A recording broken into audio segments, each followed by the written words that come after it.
Hello dear students, आप लोगों की क्वार्टरली एग्जाम आने वाले हैं, इसलिए मैं अब आपके लिए काफ़ी शानदार एक सीरीज स्टार्ट कर रहा हूं जो कि आपके ऑब्जेक्टिव क्वेश्चन आंसर की रहेगी। इंग्लिश और केमिस्ट्री के आपको ऑब्जेक्टिव इसी चैनल पर प्रोवाइड किए जा रहे हैं। तो आज मैं स्टार्टिंग कर रहा हूं हमारा जो 12th क्लास केमिस्ट्री का फर्स्ट चैप्टर है सॉल्यूशन। तो सॉल्यूशन के जो मोस्ट आईएमपी क्वेश्चन हैं और जो ऑब्जेक्टिव फॉर्म में रहेंगे जो कि आपके एग्जाम में आपकी काफ़ी हेल्प करने वाले हैं। तो आज इस वीडियो में मैं आपको कराने वाला हूँ केमिस्ट्री के ऑब्जेक्टिव सॉल्यूशन चैप्टर के। तो आइए बच्चों स्टार्ट करते हैं। ओके, तो हम शुरू करते हैं हमारा सॉल्यूशन के जो ऑब्जेक्टिव टाइप क्वेश्चन आंसर है। आज का हमारा जो फर्स्ट क्वेश्चन है, यू कैन सी इट, आप देख सकते हैं। जो फर्स्ट क्वेश्चन हमारा यहाँ पर है कि semi permeable membrane is chemically. आपको ये बताना बच्चों कि जो सेमी परमीबल मेम्ब्रेन होती है ये किस चीज की बनी होती है। फर्स्ट ऑफ ऑल आपको यहाँ से मालूम होना चाहिए ये जो मेम्ब्रेन होती है 3 टाइप्स की होती हैं। सेमी परमीबल जो मेम्ब्रेन होती है बहुत ही ज्यादा इंपॉर्टेंट है हमारे पास। एक होती है परमीबल मेम्ब्रेन, है ना। तो देखिएगा डियर स्टूडेंट्स, ये जो सेमी परमीबल मेम्ब्रेन है ये कॉपर फेरोसाइनाइड की बनी होती है। किसकी बनी होती है बच्चों ये? तो सेमी परमीबल मेम्ब्रेन जो है ये कॉपर फेरोसाइनाइड की बनी होती है। और आपको ध्यान रखना है कि एक नेचुरल होती है और एक आप जानते हैं कौन सी होती है आपकी आर्टिफिशियल। तो ये जो कॉपर फेरोसाइनाइड की जो मेम्ब्रेन है सेमी परमीबल मेम्ब्रेन, ये होती है डियर स्टूडेंट्स इसकी, ये होती है आपकी आर्टिफिशियल। ओके, चलिए एक बात और ध्यान रखना कि ये जो सेमी परमीबल मेम्ब्रेन होती है इसमें से केवल आपको ध्यान रखना है स्टूडेंट्स, ये जो सॉल्वेंट होता है, क्या होता है स्टूडेंट्स? सॉल्वेंट के जो पार्टिकल्स होते हैं केवल वही इसमें से पास होते हैं। ठीक है, ओके, ये आपको याद रखना है।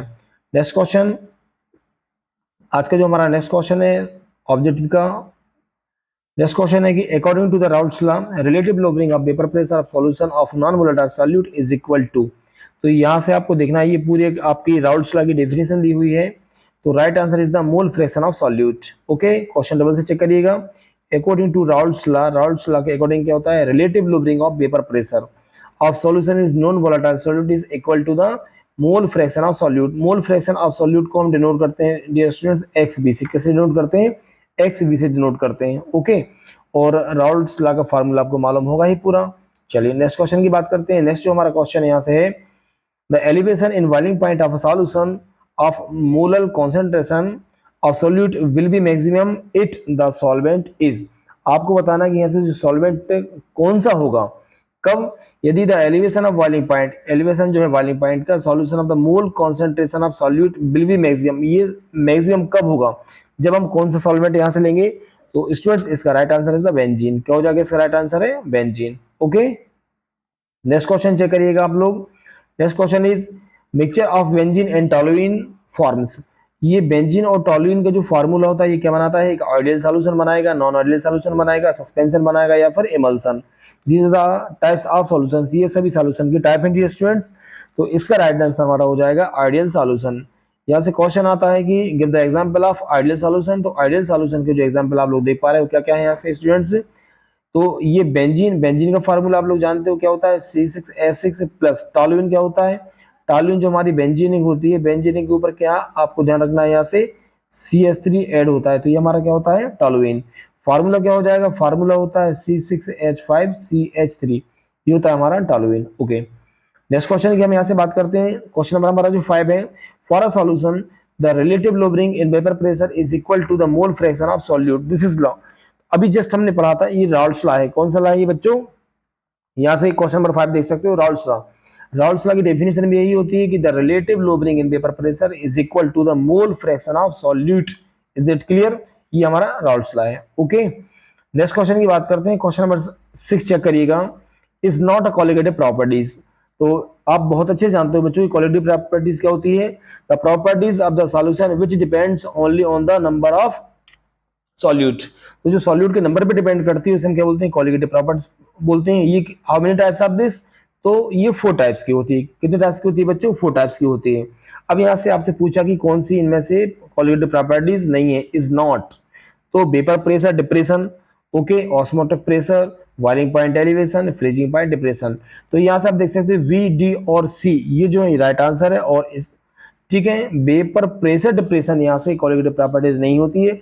यहाँ से आपको बच्चों ध्यान रखना है कि यदि ओनली वेपर प्रेशर होता तो इसका राइट आंसर हो जाता। ओके, अब क्वेश्चन नंबर 7 चेक करिएगा। Solution of similar osmotic pressure are known as. आपको देखिए यहाँ से ऑस्मोटिक प्रेशर जो कैसा है? सिमिलर। तो ये सॉल्यूशन जो होगा आइसोटोनिक होगा, हाइपरटोनिक होगा, नॉर्मल होगा या फिर हिप्नोट हाइपोटोनिक होगा। तो स्टूडेंट्स इसका राइट आंसर क्या हो जाएगा हमारा आइसोटोनिक। मींस क्वेश्चन क्या है कि solution of similar osmotic pressure.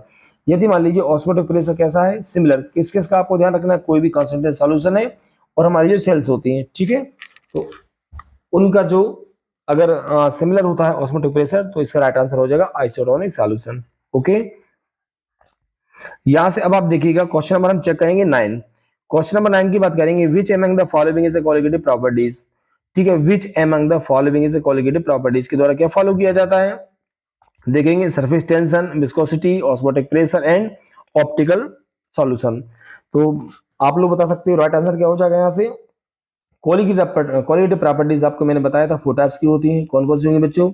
तो कोलिगेटिव प्रॉपर्टी जो फर्स्ट होती है आपको ध्यान रखना है, relative lowering of vapour pressure, second होती है बच्चों elevation in boiling point, number third होता है depression in freezing point, and number last is the vapour pressure या ऑस्मोटिक प्रेशर।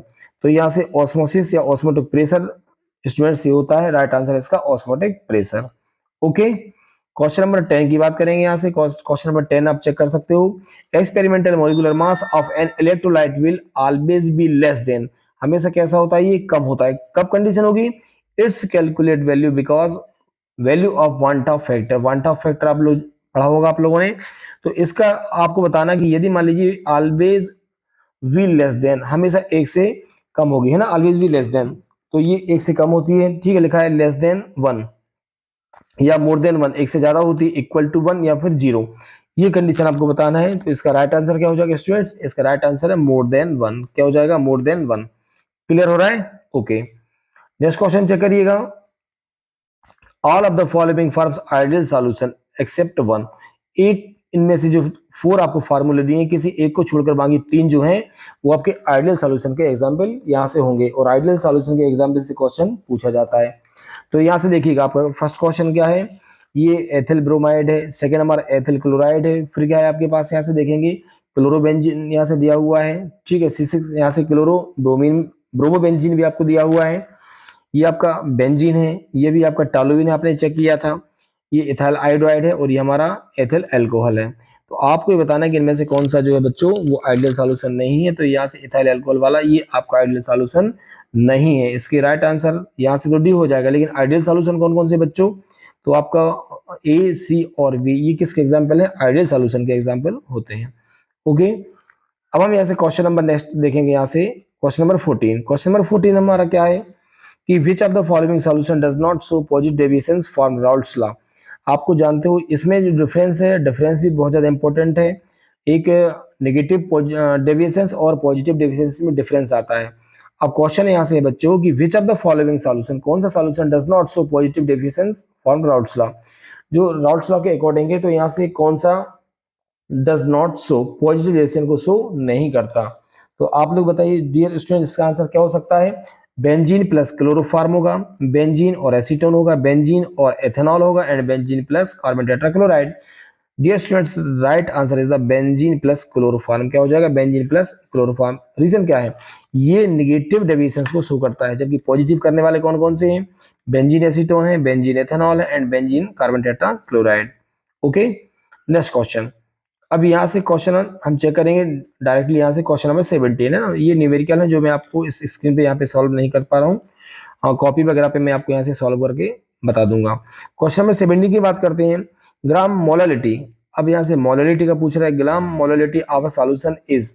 तो जब भी आपको स्टूडेंट ध्यान रखना है मोलालिटी की बात आती है, तो आपको क्या याद रखना है, यहाँ से आप यहाँ से स्टूडेंट्स याद रखना, देखिए 2 कंडीशन यहाँ से आती है, 1000 ग्राम ऑफ सॉल्वेंट, क्या जाएगा 1000 ग्राम ऑफ सॉल्वेंट, बस आपको केवल मोलालिटी आती है तो 1000 ग्राम ऑफ सॉल्वेंट आपको यहाँ से देखना है। तो इसका राइट आंसर क्या हो जाएगा स्टूडेंट्स, इसका राइट आंसर है number of molecules of solute पर 1000 ग्राम ऑफ सॉल्वेंट। बस आपको इतने से इसका आंसर क्लियर हो जाएगा। Okay, next question, question number 18 check करिएगा। क्वेश्चन नंबर 18 है, an ideal solution is that. Ideal solution क्या होता है, which represent negative deviations towards Raoult's law, which represents positive deviations towards Raoult's law. It is not related to Raoult's law and obeys Raoult's law.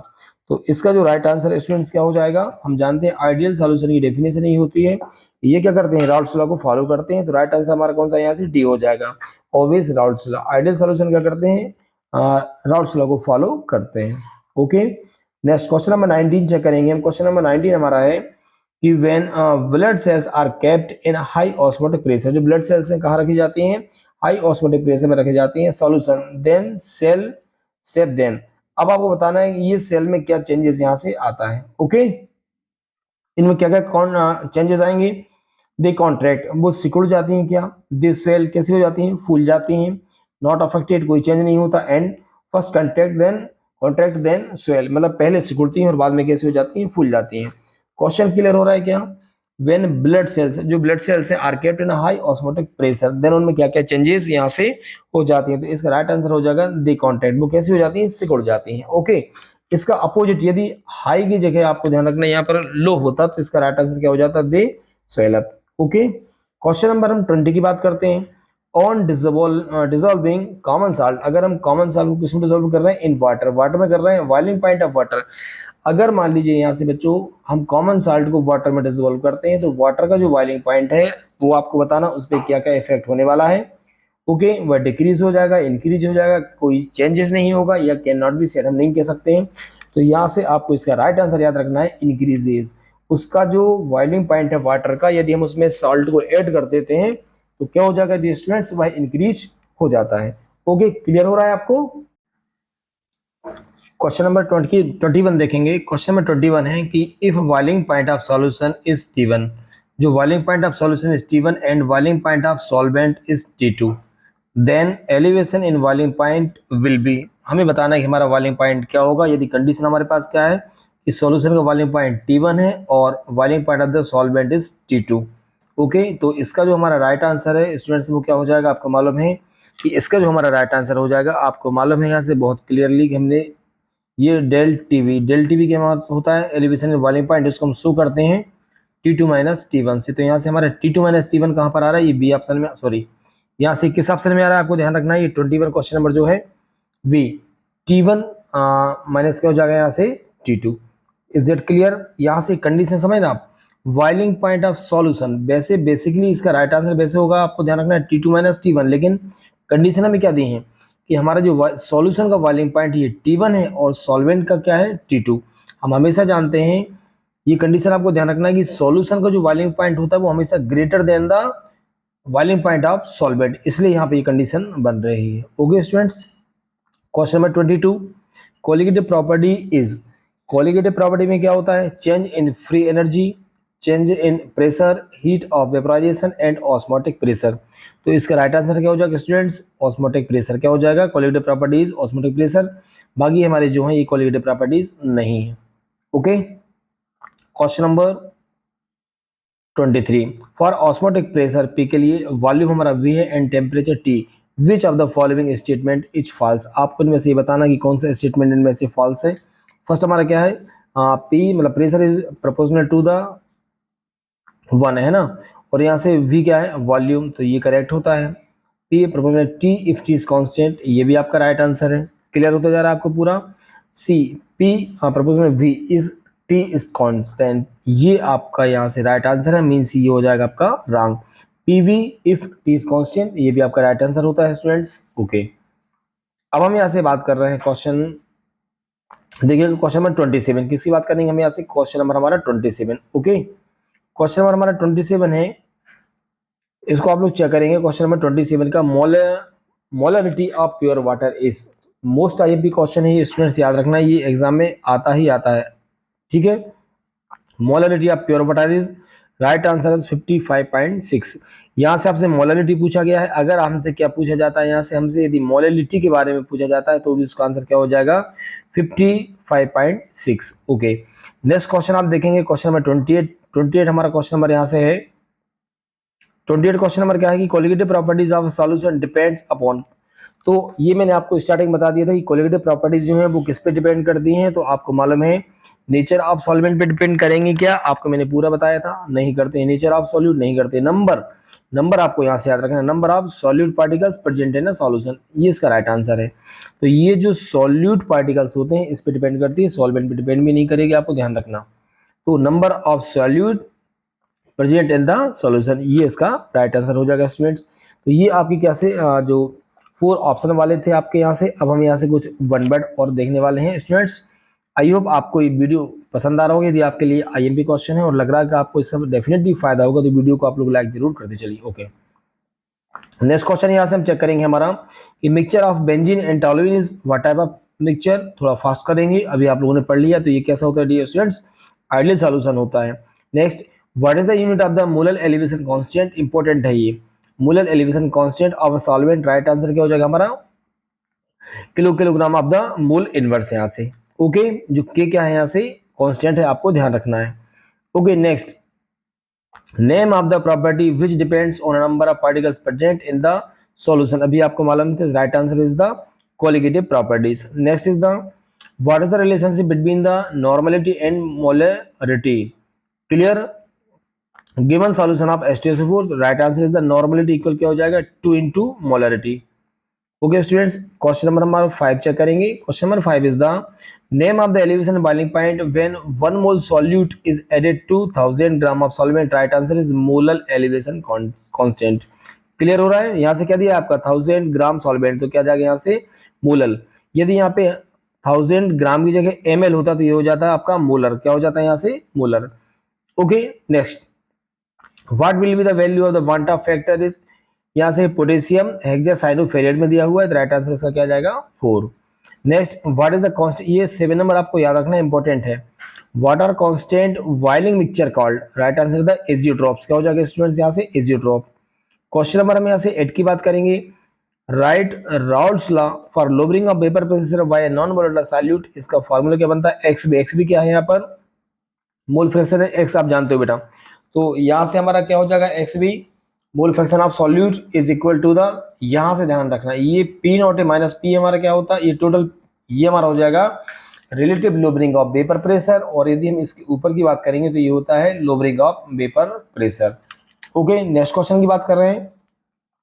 Which unit is used to expression solubility of oxygen in water? Right answer is the ppm. Right answer यहाँ से students क्या हो जाएगा हमारा ppm। Okay, चलिए next, कुछ हम filling the blanks यहाँ से चेक करेंगे। जो हमारा first fill in the blanks है students, value of van't factor for a solute showing normal state in the solution will be, तो राइट आंसर यहाँ से क्या हो जाएगा इक्वल 1। स्टूडेंट्स यहाँ से राइट आंसर क्या होगा आपको ध्यान रखना है, यहाँ से आपका राइट आंसर हो जाएगा इक्वल, क्या हो जाएगा राइट आंसर इसका इक्वल। इक्वल किसके होता है ये 1 के वांटा फैक्टर। वांटा फैक्टर आप लोग मालूम है स्मॉल आई से इसको शो करते हैं, इसका एक फार्मूला होता है नॉर्मल वैल्यू अपन क्या होता है आपको ध्यान रखना कि जो कंजर्व वैल्यू होती है वो होता है, ठीक है आई इक्वल। क्लियर हो रहा है आपका, चलिए नेक्स्ट क्वेश्चन की हम बात करते हैं। Soda water is a solution of, soda water किस टाइप का सॉल्यूशन है स्टूडेंट्स, तो याद रखना सोडा वाटर सॉल्यूशन कैसा है गैस इन लिक्विड, कैसा सॉल्यूशन है ये गैस इन लिक्विड सॉल्यूशन होता है। क्लियर है, नेक्स्ट यहां से देखेंगे भाई नंबर 3। नंबर 3 में क्या है बच्चों, why semi permeable membrane only dash molecule can pass. अभी आपको बताया था सेमी परमीबल मेम्ब्रेन से किसके केवल, तो याद रखना यहाँ से सॉल्वेंट, क्या स्टूडेंट्स आंसर हो जाएगा इसके, इसमें से केवल सॉल्वेंट के जो पार्टिकल्स है वो पास हो सकते हैं। ओके, नेक्स्ट क्वेश्चन नंबर 4 की बात करेंगे। नंबर ऑफ मोल्स सोल्यूट इन 1000 ग्राम। अब जब भी 1000 ग्राम यहाँ से आएगा तो मैंने आपको बताया था कि यहाँ से इसका राइट आंसर क्या हो जाएगा बच्चों, इसका राइट आंसर हो जाएगा मोलैलिटी। क्या हो जाएगा बच्चों मोलैलिटी। यदि 1000 ग्राम सॉल्वेंट है तो आंसर हो जाएगा मोलैलिटी, और 1000 ml होता है यहाँ से और सॉल्वेंट नहीं होता वहां पे सॉल्यूशन होता, तो राइट आंसर हो जाता है मोलैरिटी। क्वेश्चन नंबर 6 हमारा चेक करेंगे लिक्विड मिक्सचर, और आपको ध्यान रखना है स्टूडेंट्स की जब भी लिक्विड मिक्सचर की बात होगी तो इसका राइट आंसर हो जाएगा एजियोट्रॉप। क्या होगा स्टूडेंट्स यहाँ से, तो इसका राइट आंसर हो जाएगा हमारा एजियोट्रॉप। क्या हो जाएगा एजियोट्रॉप। क्वेश्चन क्या है liquid mixture which boils without any change is composition is called, तो राइट आंसर हो जाएगा स्टूडेंट्स एजियोट्रॉप। क्या हो जाएगा एजियोट्रॉप। ओके, क्वेश्चन नंबर हम बात कर रहे हैं, अब क्वेश्चन नंबर 7 आता है हमारा। क्वेश्चन नंबर 7 है at high temperature at high altitudes boiling point of water decrease because at high altitude atmospheric pressure becomes, तो इसका राइट आंसर क्या हो जाएगा स्टूडेंट्स, इसका राइट आंसर हमारे यहाँ से हो जाएगा लेस। क्या हो जाएगा लेस। ओके, क्वेश्चन नंबर हमारा कौन सा था ये आपको ध्यान रखना है, क्वेश्चन नंबर आप लोग देख रहे थे इसका 7। अब यहाँ से क्वेश्चन नंबर 8 की बात करेंगे। इन vapour pressure expression for relative lowering is, question clear है, आपने ये चैप्टर पूरा पढ़ रखा है अच्छे से। इन vapour pressure expression for relative lowering is, right answer क्या होगा इसका स्टूडेंट्स आपको मालूम है, अभी एक फॉर्मूला हमने आपको बताया था, क्या होगा, P not a minus P A upon में आ जाएगा यहाँ से पी नॉट ए। ओके, ये इसका राइट आंसर है। नेक्स्ट चेक करेंगे हम। Okay, question number 9। Question number 9 is solution that have same osmotic pressure are called. अभी आपको बताया था इसका question, solution that have the same osmotic pressure are called. Right answer होगा इसका आइसोटोनिक सॉल्यूशन। क्या हो जाएगा स्टूडेंट्स, आइसोटोनिक सॉल्यूशन। कैसा सॉल्यूशन होता है ये हो जाएगा isotonic solution. Okay, question number 10 देखेंगे आप लोग। If solute is normal state in solvent, the value of Vanta factor will be, Vanta factor की वैल्यू कितनी हो जाएगी इस कंडीशन में डियर स्टूडेंट्स, 1। कितनी हो जाएगी, 1। ओके, क्वेश्चन नंबर 11 की हम बात करेंगे। क्वेश्चन नंबर 11 क्या है, आइडियल सॉल्यूशन ओवे। तो यहाँ से आपको मालूम है ये राउल्ट्स लॉ को फॉलो करते हैं। इसका राइट आंसर क्या होगा स्टूडेंट्स, इसका राइट आंसर हो जाएगा हमारा राउल्ट्स लॉ। कौन सा हो जाएगा, राउल्ट्स लॉ। यहाँ से तो ये हमारा क्या आंसर हो जाएगा यहाँ से स्टूडेंट्स, राउल्ट्स लॉ को ये फॉलो करते हैं। और आज के इस सेशन का हमारा लास्ट क्वेश्चन है यहाँ से, colligative properties depends on number of. ये भी आपका थर्ड टाइम आज के सॉल्यूशन में क्वेश्चन है, बहुत इंपॉर्टेंट है।